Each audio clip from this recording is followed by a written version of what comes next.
Ayusin mo yung ano, ayusin mo yung pagkakadating ng mukha mo. Tapos galingan mo yung pag-acting ha. Dapat yung kailangan yung nakadirect talaga yung mata mo ha. Ayusin mo. Cardo, lahat ng tauhan, ipunin mo. At lulusod tayo. Hindi pwede yung mga ginagawa nila. Kailangan nating lipunin yung mga masasamang tao na gumagawa ng mga traidya dito sa ating sanlibutan.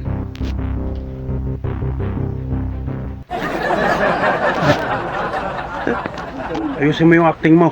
Binabayaran kayo eh. Ayusin nyo. Ayusin nyo para maganda yung pagkakalabas sa TV. Hindi yung ganyan na pigilin nyo yung tawa nyo. Sige, take 2. Kailangan bilisan yung ano nyo. Yung pag-acting nyo, yung dating na muka. Kailangan talagang parang totoo, ganun. Ha, yung parang ganun, ha? Galingan nyo kasi mahal ang pagpapasahod sa inyo. Tapos ganyan lang yung acting na ibibigay ninyo sa amin. Galingan nyo. Sige. Coach, take 2. Cardo, lipunin lahat ng tao at lulusod tayo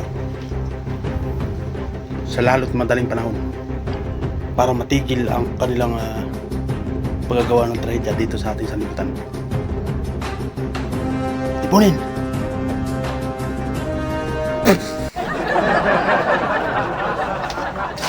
Sabi ko sa inyo, magtanda kayo.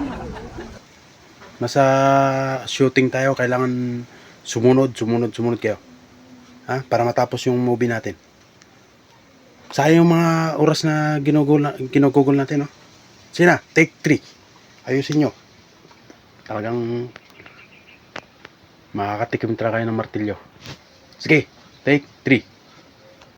Cardo, lipunin lahat ng mga tauhan at lulusod tayo sa lalo't madaling panahon para matigil ang trahedya na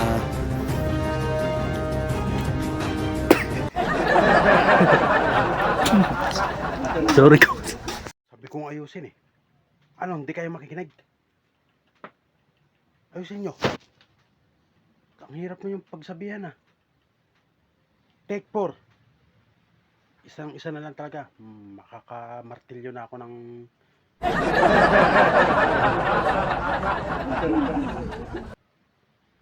sige coach. Take 4. Cardo, lipunin lahat ng tao. Lulusog tayo sa lalong madaling panahon dahil sa mga ginagawa nilang trahedya dito sa ating sanlibutan. Cardo, lulusog.